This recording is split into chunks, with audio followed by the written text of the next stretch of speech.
also change a bicameral form of government. System yung sa form ito. A bicameral form government into a unicameral form because the PI will only be for amendments. Now, we therefore can see that there is no basis in that and also on the law on people's initiative. Clearly, so ako naman yung position ko same, no? It's baseless. It's sad that it had to be mentioned, but if kung titingnan nyo naman po yung nagawa at performance ng ating presidente, yun ang magpapatunay na yung mga binanggit ni Mayor Baste na lack of compassion, lack of direction, lack of love, I think has no value in it given.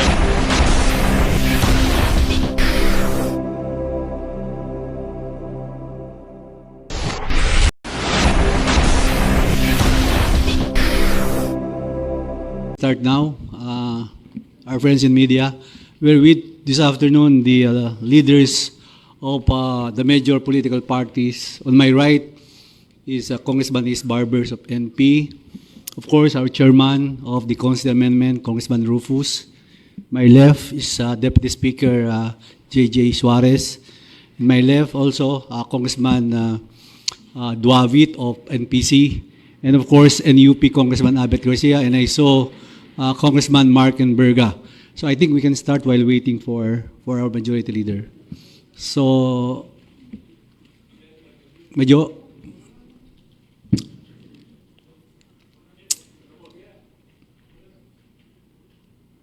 kami. Dito ka. Pull the chair. Dito ka na, Jay. Kong JJ. Kami, pare. Kong JJ. Ilan lang tayong chair. So, okay. Can you start the ball rolling na? Si Ryan. Is oh, Ryan. Okay. Start na.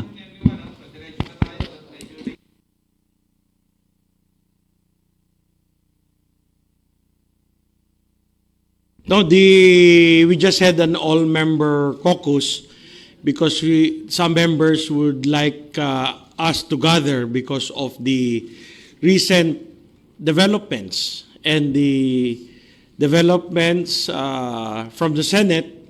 Statements were issued wherein some or a lot of House members would want to also express and get the sentiments of other House members. So there was a proposal to come up with a House resolution from this August chamber, the House of Representatives.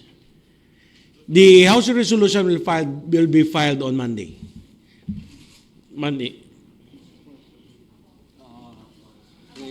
Maybe I will just wait for it to be filed on Monday to be official, yeah. So to give you an idea for the resolution, a resolution expressing unwavering solidarity. On Monday na. I think on Monday na po. Okay, thank you.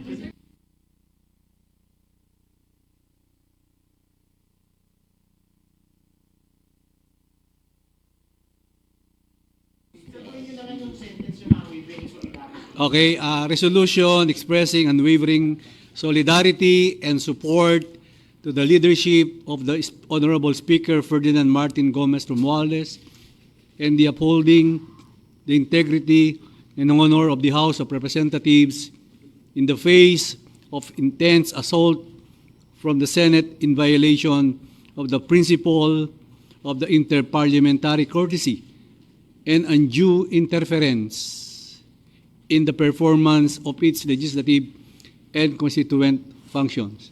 So that is the title of the resolution. Thank you, Mr.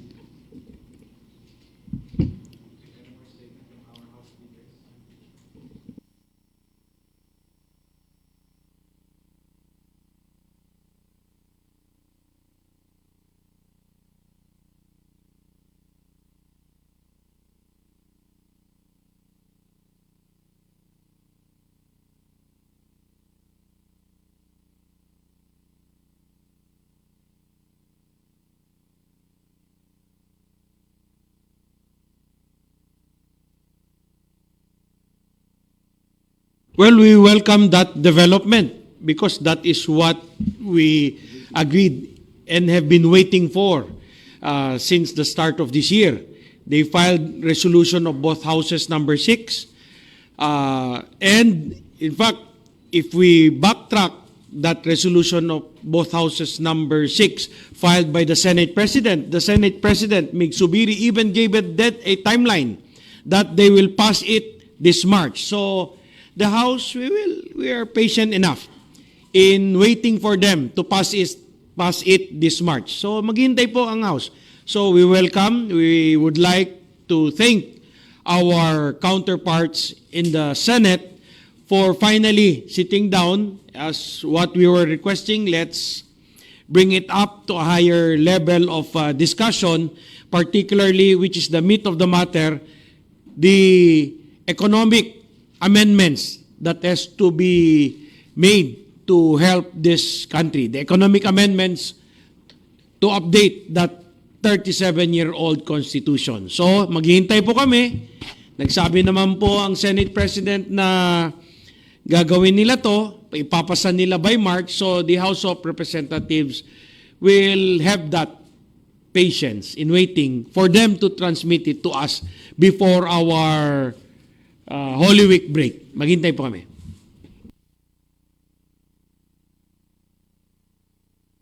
Precisely, as we have stated in the previous press conference, this will be the game changer. If they approve the economic amendments to the Constitution, then there will be no more basis for the people's initiative. Our RBH 6 here really is only economic amendments. No abolition of the Senate. They are overreacting on something that is not there. And so therefore, we support the Senate President and the senators, hopefully that they're going to approve this before the Holy Week. We just have some requests to include a total, comprehensive opening of our economy. They only have 3. They have public utility, they have education, and advertising. We would like to have especially the constitutional provision on the development exploitation of natural resources. Jerry Sikat, the economist, has come out this morning that in fisheries itself, we cannot bring in big investors on fishing, and we are a pelagic country that needs foreign investments. And the NEDA chief has said, Mr. Balisacan, that we should open already. So our appeal to them, why also not consider development of exploitation of natural resources, and then media and others that we have proposed. So yeah, that's subject to what we have. So we are requesting a more comprehensive economic amendments, nothing on political amendments. Thank you.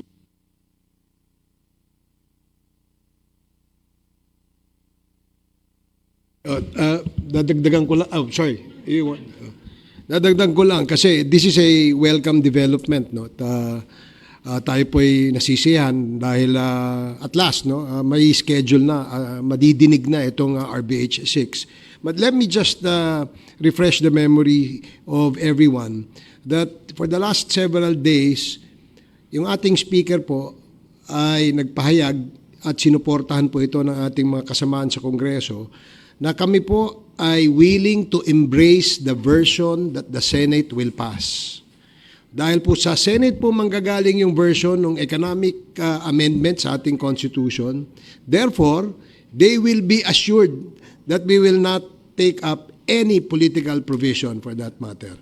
So, again, let me reiterate that the Speaker, as the head of the 311 members of this House, has manifested his desire to embrace the version that the Senate will pass in this RBH.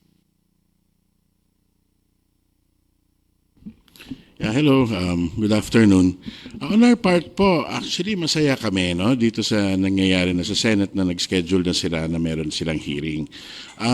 Like I said 2 days ago, in an ideal world nga, yung mga debate mangyayari sa opisyal na kapasidad. And I think that is the beginning of that. Now, any start is just to start it is good. If it ends up in whichever mode that is agreed upon by both houses, ang sabi ko kanina sa meeting, ang view ko doon is, alam mo, minsan yung debate mas importante sa resulta. Mapalitan man o ang konstitusyon o hindi, ang maganda yung napag-usapan. No? So that is our view. We already are on record as to what our views are towards this. Makikita nyo naman sa record natin yung mga pangalan namin, lahat na panindigan na rin namin. And we're looking forward to that happening also in the Senate. Maski ano man ang desisyon nila, nandun din naman ang mga pangalan nila at ang mga stand nila. So yun. And we respect them. A lot of them were our colleagues. And I think this is the start of things simmering down and getting back to work. So we welcome it very much. Thank you.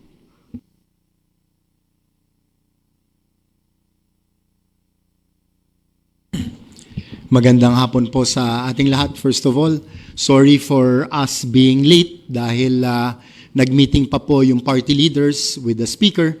Then afterwards, nag-meeting po yung all-member caucus na ginanap ngayong hapon, kaya medyo na late po kami. And in that meeting, of course, medyo maraming emotions, maraming napag-usapan. Hindi naman natin maaalis yun given the recent events that have happened. Pero ang pinaka-importanting takeaway from that caucus is that number one, the House is solid behind the Speaker as was relayed by our senior Deputy Speaker and Majority Floor Leader in the form of the resolution that will be filed on Monday. So yun po yung una. Pangalawa, kahit na medyo nasasaktan yung ating Speaker, ang instructions niya po sa ating mga kasamahan dito sa House of Representatives ay wag nang palakihin yung issue, tayo po'y magtrabaho na. Nang sa ganon ay yung ating trabaho ay talagang pakinabangan ng ating mga mamamayan. So yan po, in so many words, ang instructions ng ating Speaker, and we're very happy na ditinggin na ng Senate ang RBH 6 para magawa na rin po namin ang aming counterpart dito sa House of Representatives at mapag-usapan na po ang pag-improve ng ating konstitusyon nang sa ganon ay mabuksan ang ating ekonomiya for more investments, better jobs, and better lives for our people. Yun lang po at maraming salamat.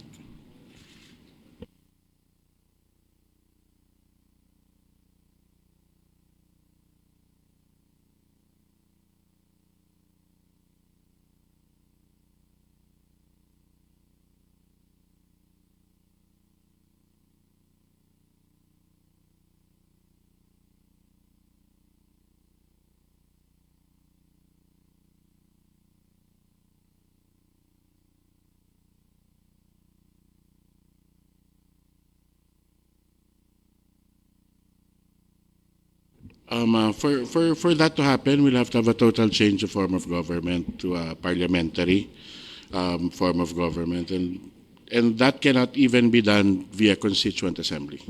That can only be done by way of a constitutional convention of representatives elected by the people in a separate election. Hindi na kami yung gagawa nun. It's very clear that this is not that this is not in the table.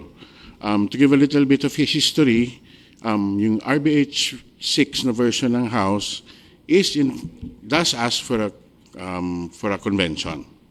But the reason that this version of the House was to ask for the conversion this term was because last term, if you recall, like I said, I personally faced you all on the same topic also. The offer naman of our former Speaker Lord was Constituent Assembly, economic provisions only, voting separately, at hindi rin tinanggap. So ang thinking this term was, Okay, kung hindi nyo gusto yon, ay subukan naman natin itong isa. So, kaya ganon yung version ng RBH 6 ng House ngayon. So, with the latest developments naman, ang sinasabi na nga is, kung ayaw ninyo rin ng RBH 6 namin, yung RBH 6 naman ninyo. Parang maumpisahan na lang. Thank you. Can I say something? Yep. Yeah, thank you. With relation to the question of Tina, no? Yeah. I think what we see is the narrative against progress and development is consistent. So gusto nilang lagyan ng political color yung constitutional amendments na pinupush ng House of Representatives. When in fact, on the table are purely economic amendments. This was the same argument and threats posed by the Senate na sinabi na i-abolish daw sila, matatanggal daw sila. Tapos ito naman sinasabi na to perpetuate power, etc., etc. You know, it's really the same narrative being thrown against the proposal to push for charter amendments. But, you know, like what Jack has mentioned earlier and the other colleagues have been parroting since, you know, we fought for this. You know, how long do we have to wait? We're in the same level as Cambodia already. We're 8th from the last. When do you want to actually realize the full potential of the country? So we're happy with the development of the Senate. We look forward to them having discussions quickly.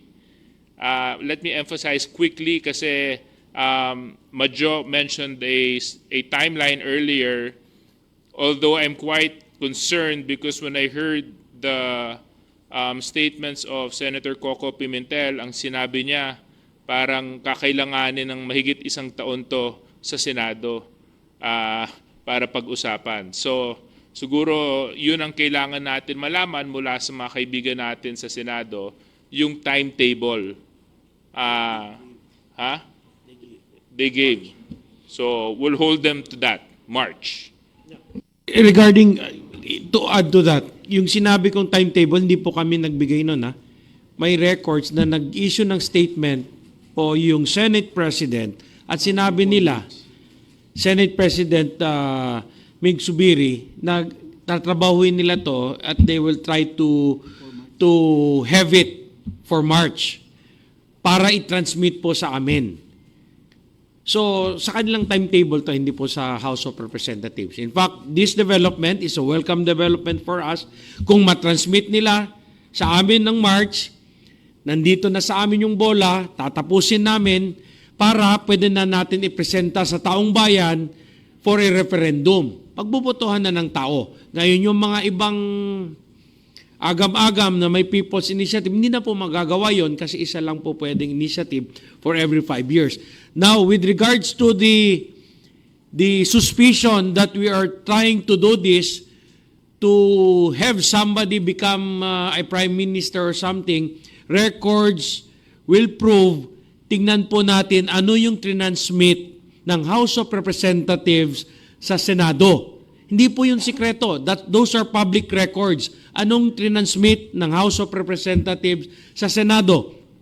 Resolution of both Houses number 6, authored by 302 congressmen, Constitutional Convention to amend the economic provision. So wala pong nilagay doon na political. So I do not know kung saan po galing yung political, klarong-klaro po sa transmit ng House of Representatives that is for economic provisions that we really feel that in each and every Congress, sa lahat ng speaker na dumaan dito sa House of Representatives, we're trying to push to update that 37-year-old Constitution. So, siguro balikan po natin, I'm challenging those who are accusing the House of Representatives of trying to put in this, pushing for this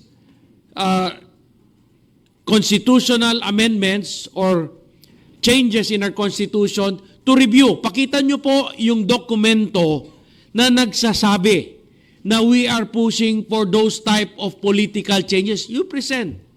We challenge them to go and check the records of the Senate of what we transmitted. Tama na po yung istorya-storya at kung ano-anong kalokohan. Kaya nga masaya kami ngayon upon learning that the Senate is now going to deliberate on it. Ang tagal na po nating hinihintay yan. So tama na po yung mga kung ano-anong storya. Let's stick to the facts of what we transmitted to the Senate, and we welcome the development from the Senate telling everyone in this country that they're going to discuss their RBH number 6, proposing amendments to the constitutional, to the economic provisions of the Constitution.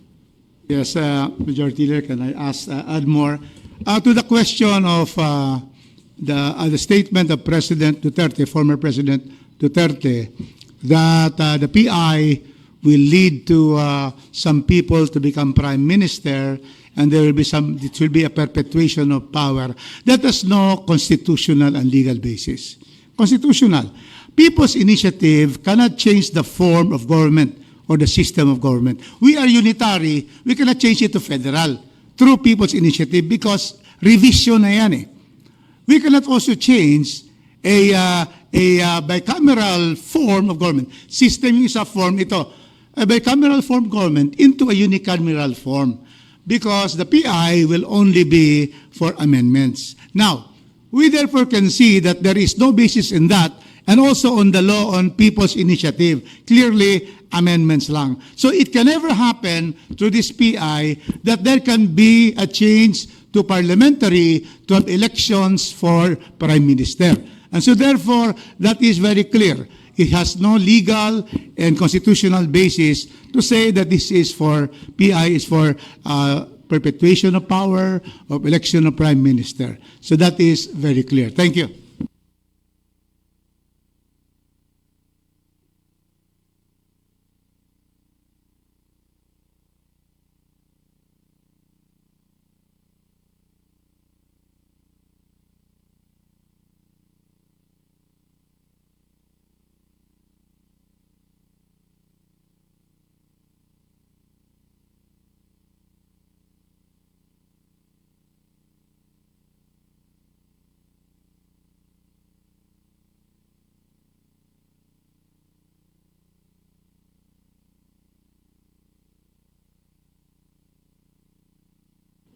I guess nasa akin yung mikropono. I think si Mayor Baste already gave a statement. Nag-statement na siya, nakita ko sa front page kanina. Irespetuhin na lang yung statement niya. No? Hindi na para hindi pa tayo maglagay ng gasolina, di ba? Sa ano. May statement na po siya eh. So, ako personally, I'll just leave it at that.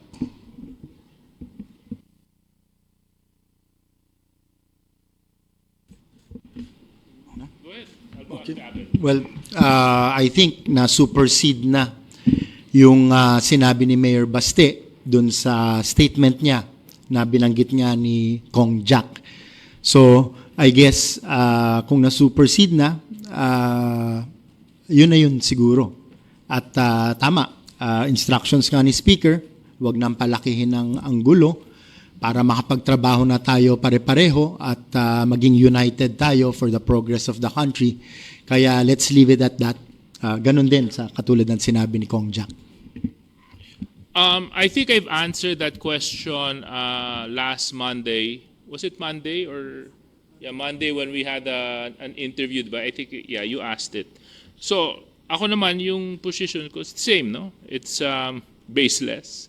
It's sad that it had to be mentioned, but if kung titingnan nyo naman po yung nagawa at performance ng ating presidente, yun ang magpapatunay na yung mga binanggit ni Mayor Baste na lack of compassion, lack of direction, lack of love, I think has no value in it given the performance of President Bongbong Marcos. In fact, for the House, we even reiterated our support for him last Monday through the resolution that was read out by Senior Deputy Speaker Don Gonzales.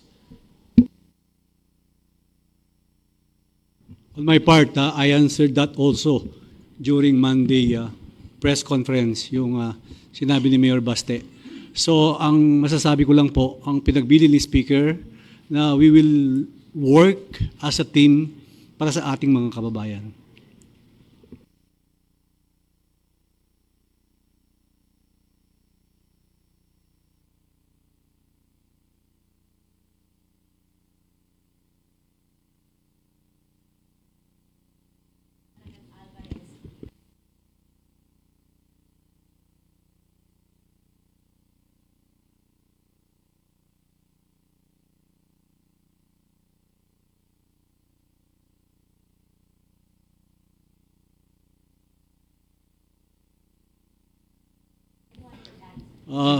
Sige, okay, kayo. si Badyo na, ikaw na. Sige na. Hindi, ako gusto sagutin. Taga Mindanao ako eh. Yung dalawang taga Mindanao. Taga Mindanao. Ay, tatlo. Apat Mindanao. Yung apat taga Mindanao. Kami. Ilan ba kami taga Mindanao? 1, 2, 3, 4. Kami taga Mindanao. Bakit? That is their opinion. We don't share the same idea. Ayaw namin humiwalay unless paano, hindi ko nga maintindihan ang statement nila. Gusto nila humawalay kasi wala. According, the last time we checked, according to DBM, yung isang distrito nga, 51 billion pesos. Anong ihiwalay? Dahil nakakuha ka na ng 51 billion pesos at yung mga ibang distrito napabayaan nyo at hindi nyo naalagaan. Tapos, iniisip nyo, sarili nyo lang. Bakit naman ganon? No? So why I don't see right now we're good and I don't see any benefit for this country, for Mindanao to separate. Tapos pag titingnan mo ng buo, hindi maganda sa ekonomiya, nahihiwala yung Mindanao, maiiwan eh. So I still believe that we have it is of more benefit that Mindanao be part of this republic. Pag humiwalay siya, madidehado pa. Okay lang siguro yung mga nakakuha na ng 51 billion pesos na sa kanilang distrito o sa kanilang syudad. Paano naman yung mga wala pa? Ihiwalay nyo na. So, I disagree with them.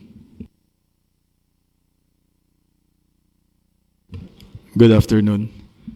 Tinitingnan ko yung seal ng house. Tanggalan ng isang star yun, dalawa na lang. Luzon, Visayas, Mindanao yan. Pag tanggalin mo, dalawa, pangit-pangit. Going back to history. Alam niyo po, yung Mindanao Independence Movement, nangyari po yan sa Cagayan de Oro. Buhay pa po ako, namatay na yung tatay ko. In fact, mayroon po akong passport noon. And it was started by a former mayor, and I think member of the Itirim Batasang Pambansa, na ilo-launch niya yun para for his presidency.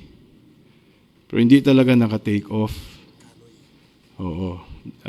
If I'm not mistaken, it was the late mayor of Cagayan de Oro, Ruben Canoy. And kinausap din niya ang tatay ko dyan. My late father was a congressman then about his plans of being a president. That was his slogan, Mindanao Independence Movement. Pero hindi naka-take off po yun. As I said, may dollar pa sila, mayroon pa silang passport na gagawin yon. Pero doon pa lang, it was just only a slogan for him for running, probably for the presidency or Senate. Wala nang iba. Pero kung sasabihin mo bihig or talo sa releases, I don't think so. I don't think so now, Mindanao, lalo na ngayon. No? And probably it's another propaganda na lang na dapat ginawa na nila sa previous administration. Bakit ngayon? So, as a Mindanaoan, no? May province, sa lone district of Camiguin, hindi papayag doon. Kasi kung talagang totoohanin nila, ang Camiguin po, babalik na lang sa Visayas. Gusto ko nandun pa sa Star ang Camiguin. Thank you. Malayo yun. Kung Ace, going back to history, ang Camiguin po, pumasok yung mga Katsila. Yung simbahan po ng Camiguin, kasama po sa Visayas. When ginawa yung Misamis Oriental or Misamis and Cagayan de Oro, kinuha yung Camiguin as part of Mindanao. But originally, Camiguin was part of Visayas. Thank you. Ako naman, I was asked earlier about that, yung secession move, no, and proposal. Ang aking sagot ay simple lang, no. Ito'y dapat pinag-aaralan. No? Ito ay hindi dapat kasi marami pong proseso ang gagawin dito. Ang usapan pirma lang. When you create another you remove Mindanao from the Republic of the Philippines, that would probably entail a revision of the Constitution. Isn't that correct? So ngayon, dahil pirma lang naman tayo, no, so wala namang political provisions at the moment. Sa tingin ko, no, they probably have the proponents probably have some idea on why they are pushing for this, no. Personally, my opinion is that I don't want to shoot it down right away. Because pag-aralan, tingnan natin, di ba? If this will redound to more benefits for the people, bakit naman hindi? But as it is today, medyo sa tingin ko malabo pa. Malabo pa yon. At because malabo pa yan, at hindi yan ang ating priority, dapat siguro pag-usapan natin muna yung more important matters at hand.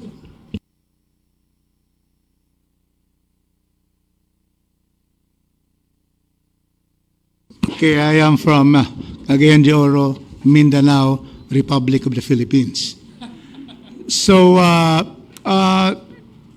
the statement of the president, former president, and former Speaker of the House, former president was 6 years president in our country. There was no call for an independent Mindanao. Speaker Alvarez was but 3 years Speaker of the House. There was no call from him on seceding Mindanao from the Philippines. So now they're not the president anymore or the speaker, and then they don't want to give a chance to President Marcos. Under Bagong Pilipinas, he's only 1.5 years. And 1.5 years, correct, of his term. No? So we have to give a chance to the president. And therefore, any statement about seceding independence just tries to really bring up, stoke the fire, because it is also true that Mindanao does not also really get a big part of the budget. But ever since Ruben Canoy, my mayor of Cagayan de Oro, put this up, there has been presidents have been trying to be able to increase more budget, but not as what we would like this to be done. So that means that we do not want independence, but we want additional budget for the land of promise. Malayo kami. We are far from the centers of power and governance. And that is why now, with President Duterte and Speaker Alvarez saying that, I tell you, many who have also felt the poverty in Mindanao has some sympathy for this. But I am saying that let's give a chance to this administration with President Bongbong Marcos, who is inclusive, including Mindanao, to be able to provide, to fulfill the promise of Mindanao. And I am confident that with the President, we will be able to increase more budget, especially we're going to the budget process for this coming August, to precisely to stop this kind of, trying to, have a heated, you make our people, go on this and think about it.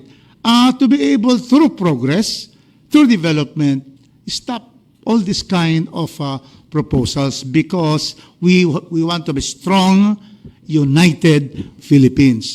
Thank you.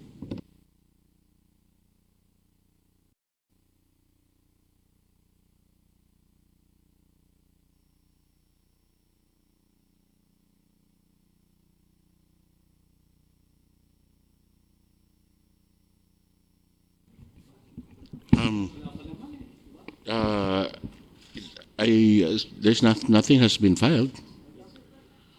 So I think at this point in time, there's nothing to challenge. Premature for the former president to file anything. What is happening now is that there are signature gathering upon explanation to the people why we need this for change. And so it becomes, there's no justiciable question. That is the word that would bring a matter to the courts. No? What is a justiciable question? On controversy, a present controversy. Yung pagpapirma, yung pag-sign ng mga tao, that is their right. A right to sign. Now, wala pang petition. Pag-file na petition, premature pa rin, because the petition is not, it's not sure it will be approved by the COMELEC on sufficiency of the petition. So it cannot be filed. So when there possibly be a filing, when the COMELEC will state that there's sufficiency of the petition, and when they declare that, they declare within 60 to 90 days the plebiscite. And then probably they will go to court and state, go against the executive secretary to be able to stop the plebiscite. But at this time, wala eh. All the cases against these political exercises are goes into when it is approved by the proper body, the COMELEC. And so therefore, we are saying that premature, let's wait. There are signatures that have been signed. It will be filed. They will have to have a hearing and validation of this. And then probably later they can also file. I am sure any petition now will be dismissed by any court. And thank you.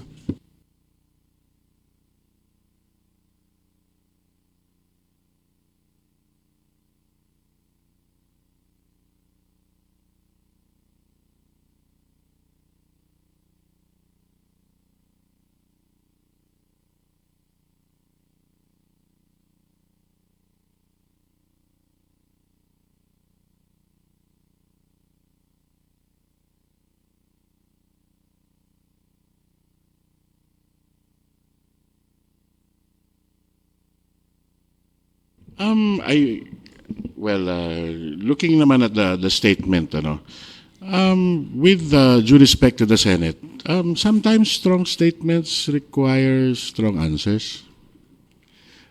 So, hindi naman nakakasakit.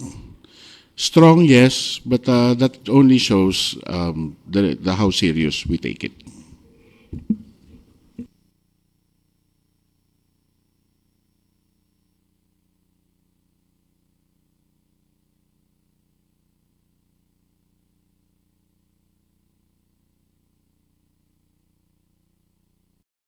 Kung meron man kayong mga komento tungkol sa mga isyong ito, maaari kayong magbigay ng mga reaksyon sa comment section na makikita sa ibaba ng bidyong ito. Maraming salamat, at kung ikaw ay interesado ng mga bidyong tulad nito, mangyaring suportahan ang channel na ito sa pamamagitan ng pagpindot ng like, pag-share ng mga video, at kung bago ka pa lang sa channel na ito, please subscribe sa channel na ito at pindutin ang notification bell at piliin ang all upang maabisuhan ka para sa mga paparating pang mga videos.